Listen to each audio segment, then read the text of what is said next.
Hemrad insanın almasına daş atanım ne diyar? Atanım ya atlarımı düşüp avlan diyen aydımla devam ediyor.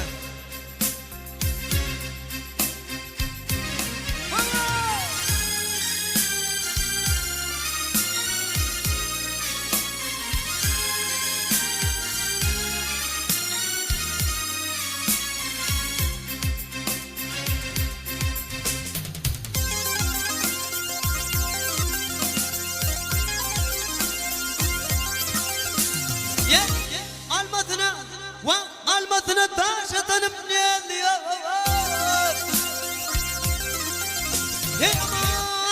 Aman aman aman ne diyor gel vah atanım ya atlarıma düşüp ağlar.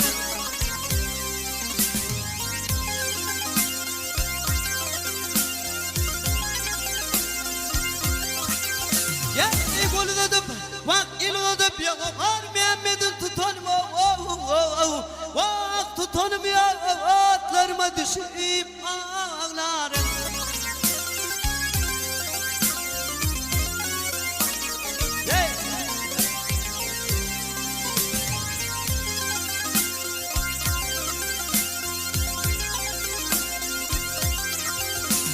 Ya sen oldun bak sen oldun Hanifam ben oldum Talip.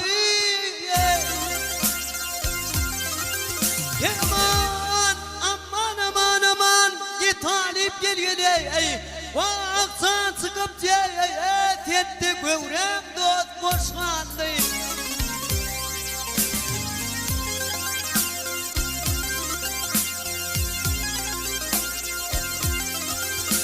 Vah telvini yaz vah önüne kaldı ağlı vah kanını ya atlarıma düşüp ağlarım.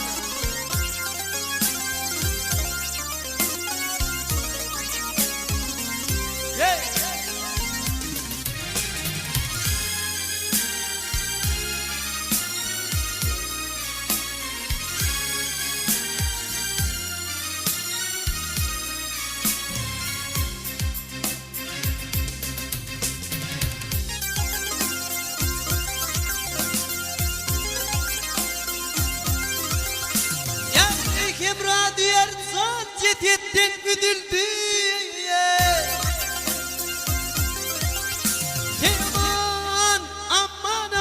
Aman güdüldü dost güdüldü.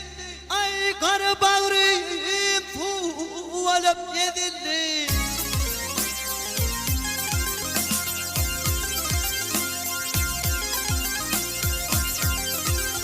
Ya oynayıp gördüm bak oynayıp gördüm ya harmonsu ödüllü geliyor vay ödülün ya atlarıma düşüp ağlarım.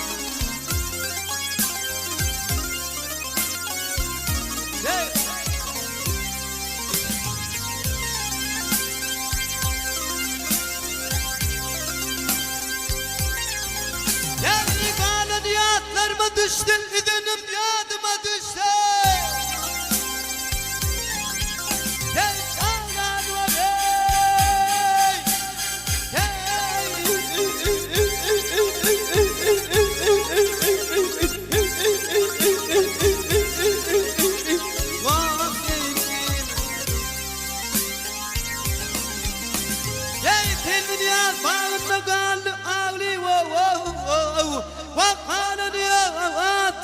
Düşüp ağlar.